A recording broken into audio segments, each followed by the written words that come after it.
Hi all. If you're preparing for the interview, these are the questions that are most likely to be asked. And if you're preparing for any role, it could be like a team lead, a scrum master, agile coach, product owner, developer, tester, or a digital marketing roles, or HR. It could be any role. They might ask you to test your knowledge on the recent Scrum or Agile development. So I'll be covering the following topics like what is Scrum, the Scrum roles and responsibilities that include Scrum Master, Agile Coach, Product Owner, Developer, Tester, the typical roles that are there in the Scrum. Okay, and your title might be different. It could be like something like a manager, software development engineering, or a team lead, digital marketing, or it could be customer relationship manager. It could be anything. Your title could be anything, but you will fit into any one of these Scrum roles, like a Scrum Master or Agile Coach or Scrum Coach or a product owner, a developer or tester, a DevOps engineer, a cloud architect. It could be anything. Your title may not match with the Scrum roles, but your roles and responsibilities would be in alignment with the Agile and Scrum because the industry started adopting Agile or Scrum for last 20 years and it has been evolving. And so I'll be covering the next topics on the Scrum artifacts, the Scrum events, and the Scrum process. So these are the questions I would be explaining you in detail so that it would be easy for you to grasp and understand, and then it will help you to prepare for the interview. Okay, so let me start with the very first one. So the first question is DSDM Attempt proposes a prioritization scheme abbreviated as MASCO, must, should, could, and won't. So they might ask you what is the shortest time box for which this principle can be applied to for the identification of critical activities. So the Moscow prioritization talks about the must, should, could, and would or won't. Okay, so I'll explain in detail what it is. So the shortest time box for which the Moscow prioritization scheme can be applied to or for the identification of critical activities is the sprint planning meeting. So this is mostly used in the sprint planning meeting, and during the sprint planning meeting, during it could happen on a Monday, or usually it happens in Wednesday. So during that time, you would be given or your team would be given set of prioritized task. So during that time, you would analyze all the work, right? And then your team, if you're a team lead, you will be delegating the task to your team, and based on your team's skill set, or the team, they could pick the task themselves based on their skill set or knowledge. Okay, so the master practitioner scheme can be used to help the team to identify critical activities that need to be done in order to achieve the sprint goal. So the sprint goal is nothing but during that 10 days, 2 weeks period, or it could be in some projects, it could be 3 weeks or 4 weeks sprint. Okay, so for that 4 weeks or 2 weeks sprint, what could be your goal? What you're gonna deliver end of the sprint? So that is what we decide using this Moscow method to prioritize the sprint backlog. So the sprint backlog is nothing but what are all the things that you're going to pick as a task or backlog for the current or upcoming sprint during the planning meeting. Okay, so the Moscow prioritization scheme, it's very simple and effective way to prioritize the works. So let's drill down further so that it would make it easy for you to understand and follow.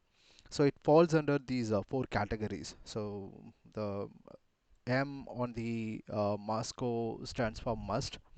So this is the work that is really critical and it has to be done in order to achieve the sprint goal, or in order to deliver the minimum viable product, or in order to deliver certain goals, which could be your key performance indicators, right? That is what you are going to pick as a uh, critical one. So it is, there is no doubt that whether we are gonna pick that activity or not, it is a must that we need to do. And the next one is should on the Moscow prioritization scheme, which is nothing but it should be there. This is also equally important next to the must having. So in this one, it should be done if it is possible. If there is no dependency, or if there is no roadblock for you, and you can pick up these tasks. So after completing or picking up the must or should, we will be doing the whatever we could do during the sprint. That is nothing but we call it as the could have, right? So this is not essential or very critical for the sprint or for your next 2 weeks or 4 weeks activity. This is just that it is okay to have as a backfilling task, if in case if you have completed your must and should activities, then this could activities that you can pick as something um, of the least priority activities. So you can take this as a stretch goal or a bucket where you can say that if in case if you got some time, you'll be working on these. Okay. Yeah. So the Moscow prioritization, as I said, it doesn't matter which role you're gonna perform in the project. So most of the time, this is one of the questions that is asked during the interview. So how we use Moscow, or what is Moscow prioritization scheme? Have you ever used it before in your previous role? So they try to check your knowledge whether you have the Moscow prioritization scheme has been applied in your previous projects, whether you have utilized it or not. Okay. So this is the main reason to use this prioritization scheme is to identify critical activities. So that is the first and foremost task we'll be doing in the next 2 weeks or 4 weeks period. And when we identify them or when we pick them, we know that that is the goal or target for us to achieve in the next few days, and it has to be done in the order to avoid delay. So there is no point in doing something that we would be doing, or that is won't needed right away. That is what we say in the Moscow. The W stands for won't or would have. We could have, or we would have, those activities would be postponed or deprioritized, and we will be picking up the one that are most needed, right? That would be picked as the priority one. So so while using this method, you can identify the critical activities and you can focus on the efforts needed to complete those. So that is the purpose behind this, and we do it on the day one, right? To identify what are all the things we are gonna do.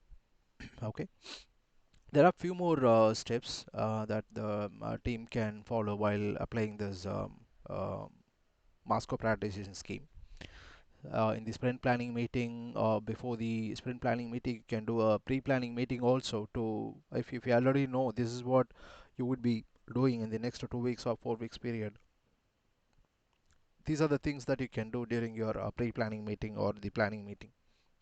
So you'll be reviewing the sprint goal, right? So the first and foremost activity is to review the goals and understand what are all the activities you have to perform in order to complete your work. And so you need to understand what you are going to do, and what are all the steps involved in order to meet your goal, right? So you need to list down if there is any dependency. If you don't know something, you're going to work with your senior or someone else in some other department or business unit. So you need to identify all those things while reviewing your sprint goal. Okay, and then you'll be, once you have reviewed your sprint goal, you'll be identifying the work, right? So you'll identify, as I said, what are all the activities involved, what are all the dependencies. So you'll be identifying the work and how you are going to do it, and when you are going to do it, you'll be planning it in the pre-planning or planning meeting. So this could be like something that you're going to do new, or your existing work that you have been doing from the previous sprint or previous meeting. So whatever the work you have been doing so far and whatever the new work you are going to do, that will have all your activities in the current week or next week, or the 4 weeks plan, whatever the sprint length is. As I said, it could be 1 week sprint, it could be 2 week sprint, or it could be 3 week or 4 weeks. So it depends upon the project to project. And then once you are done identifying the work, you'll be prioritizing the work using this Moscow method. So the prioritization is nothing but you can have one task in each category, like this is a must I have to do, this is something that I should do, and if I complete my must and should activities, then I could do this also, something few or 2 or 3 tasks that you can pick up as a backfilling one. As I said earlier, you can pick up those tasks to plan them, and then you can complete, or you can start it as soon as you complete your must and should. Yeah, okay. And then the last one would be the won't futures, or would it would be good if you would be able to do that also during your current sprint. So I'll be using the word sprint from now on, because as I explained earlier, you know it's a fixed length of period, whether it could be 1 week or 2 week or 3 week or 4 week, but your team will follow a fixed length as a sprint. So once you have completed your must and should activities and could activities, then you would be switching to the won't or would activities, which you would have picked up as a backfilling task. Okay, that is not going to be there in the product or the work that you're going to deliver right away after the sprint completion, but you could do some part of the work. It could be for next month or the following month activity that you might be doing, or it could be something like you do have the skill set to perform it, and but it is not something very high priority for you right away. But down the lane, you would be doing it anyway. So those are the activities we call it as won't or would have, that you can pick up during the prioritization. And then all these things are done after the prioritization is done. You are planning the sprint, as I said earlier. So you'll be during the sprint, you'll be prioritizing the task as 1 2 3. This is my high priority task, and then this is the medium priority, and this is the low priority. So you'll be planning the sprint. The sprint is, as I said, it could be 1 week, 2 week, 3 week, or 4 weeks. So say for an example, if it is a 4 week sprint, so you might pick a task that might take 3 to 4 days in the current week. So after delivering that work on the fifth day, you'll be taking the very next one. It could be of any of the prioritization on the Moscow model. So if you have completed one must activity, you might be having 2 or 3 must activities that you should complete in the current sprint, right? So, as I said, if it's a 4 week sprint, you have completed the first activity in 4 days. On the fifth day, you will be picking up the next must, if there is any must activities that you would be doing, or you would be picking up the should activities. All right, that again it might take 3 days, 4 days. It depends upon the length of the activity. You would have already estimated that how much time it's going to take, right? So you would be doing the planning of this sprint. So this is includes of all the activity that I just said, like estimating your work and the dependencies between the task. All these things you'll be planning, and then you will be involved in delivering those work. Okay. So at a high level, the Moscow method is used to prioritize the critical activities and plan your work effectively. So, while using this, the team delivered high quality work, and they have delivered the high quality work very early. As I said, if it is a should activity, must activity, they would have delivered in the very first week or the second week itself, than the could have or would have activities. Okay. So I'll move on to the next question. So the next question is on a team was working on a 6 month release and had all the stories lined up, estimated and associated to the sprints before they begin. And during the sprint review for the second sprint, the customer recommended few changes to the reporting dashboards, which would greatly increase their utility. How should the team respond to this? Okay, so the question is related to one of the agile values, responding to change. So I'll explain the question first. So the team has been working for a 6 months release, right? And they do have all the work has been planned, okay, and it's already estimated, and it is assigned to sprint 1, sprint 2, sprint 3. Likewise, it has been assigned also before even they begin to do the work. Okay, so but during a sprint review, the customer suggests a few changes to the dashboards. Okay, and so here the thing is that whenever there is a recommendation from the customer, yes, of course, we should understand why the customer is saying that, and we need to estimate the amount of work we need to perform in order to accommodate the changes suggested by the customer. And then we also need to see what are all the activities that we have already planned for the next very next sprint or the second sprint, what we are gonna perform. And we need to adjust the goal because the work has been already assigned to the upcoming sprints, right? So if I'm going to touch or make some changes in one of the sprint goal, so whatever we are going to adjust on the sprint goal, how we are going to balance it in the very next or upcoming sprints. Okay, so the question is related to how you would respond to the customer. That is a interview question. So let's deep dive into the explanation what we should be saying while responding to this question in the interview. Knowing what are all the scope of the sprint activity, right? And you know the timelines also for the 6 months release. So if there are any changes the customer is suggesting, and it requires to re-estimate the existing work that we have already committed, and we need to adjust the very next sprint plan and how it's going to affect the subsequent sprint, that we need to assess first, and then we need to negotiate with the customer. So as I said earlier, the sprint goal is already frozen for the upcoming sprints. The works are already assigned and lined up for the team to pick up and deliver, right?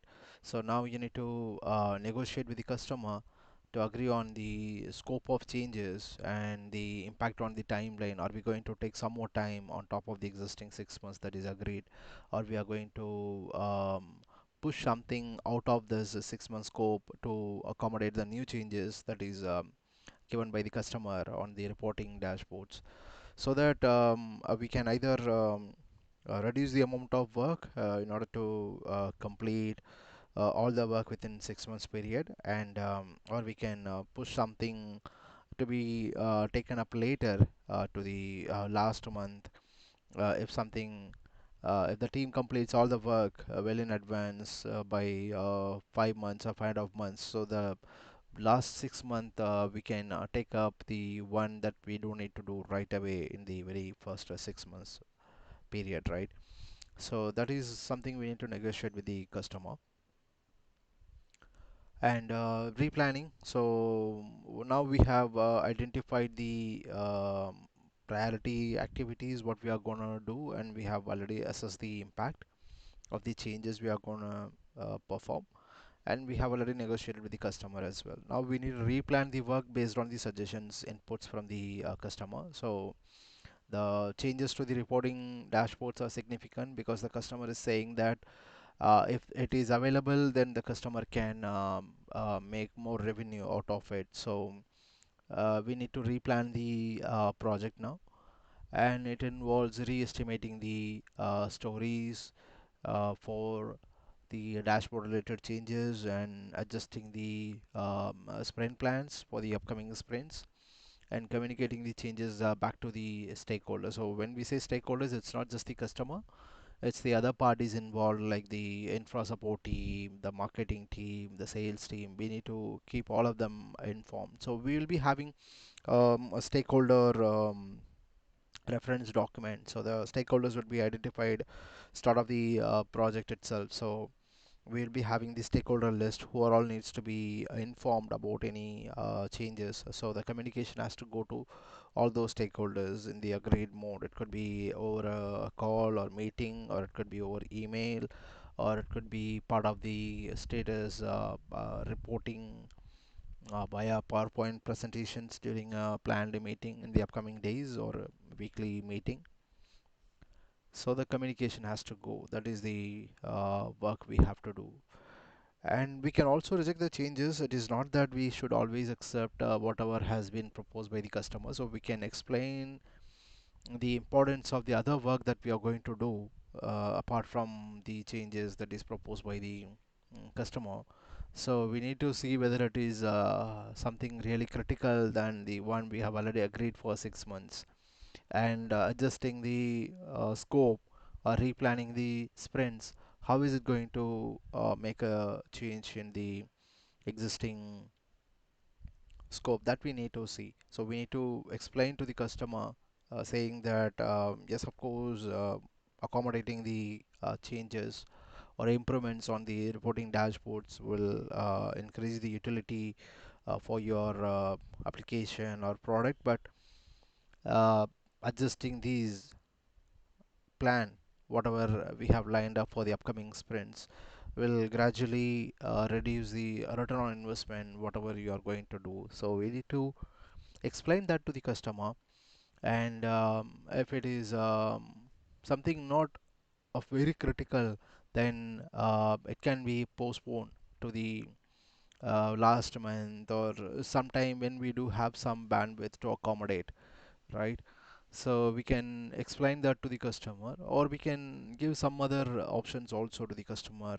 We don't need to directly reject the changes or proposals that's done by the customer. We can say that in order to accommodate the reporting dashboard changes, we might need to add one or two more resources to the existing team, and that will increase the cost of the current expenses in terms of the resources we have deployed to the project. So we can do that, or we can say that it will delay the project. Anyway, it's going to be beyond 6 months, so we can suggest the other options in hand. Okay. So we should be very careful about the impact of the changes that we are going to do. If you are making any changes in the any existing feature, say for an example, in this case, the reporting dashboards. So when you make the changes, what how it is going to impact the other modules, right? So say for an example, if we take any other example, like you are going to um, make some changes in the plan, how it is going to affect the other things that are lined up. It could be any department, right? It's not just the software development team. It could be the HR team or marketing or sales team, any team. They do have some activities lined up. They have the project agreement that this is the scope and this is the time we are going to take. And when you make some changes, what will be the impact on the other activities that you have planned? So that you need to explain to the customer, and then either we need to replan or negotiate how we are going to do. So the trade-off is nothing but we will pick up this activity, but we will omit some other activity. That is what we call it as a trade-off. So we can do the trade-off also with the customer. Okay. So whenever we do this, whenever the customer requests for a change, whenever we do this discussion, we should be very transparent with the customer. So we should understand what the customer is expecting. At the same time, we should keep them informed about the impact that is going to happen while touching the existing features and components and making some changes in that, or when we are making a change in the existing project, right? So we should be very transparent with the customer, and we should be respectful to their needs as well. So as I said, the customer is the best judge how they are going to utilize the product, right? How they are going to market the product or sell it to the customers, so the end users. So we should respect their needs, and we should try to accommodate that. But at the same time, we should be very transparent in explaining the realistic challenges, how soon we can achieve it, what is possible, what is not possible. We should be very transparent, and we should be always flexible. As I said, the main query is around the agile values responding to change. So we should be flexible to accommodate the requirements from the customer. Okay, so these are the things that would be expected out of you while you're answering this question during the interview.